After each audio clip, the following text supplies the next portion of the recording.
Kaya guys, na-wake up na si Carvin guys. Nagparangga siya sa iyang mama. Kaya ikaw niya, hindi na siya magparangga. Mag-cellphone na niya siya. Busy na niya si Carvin sa life. Nang bisa gwapo be. Hi guys. Make up na gwapo guys. Oo guys. Oo guys, naparag sa mama. Ang batang kigulo.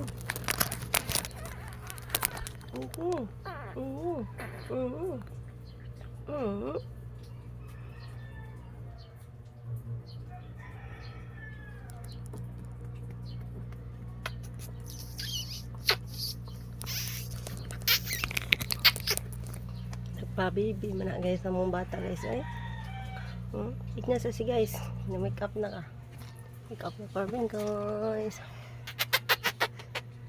Tigol lang ang bata guys. Nagpalangga sa mama.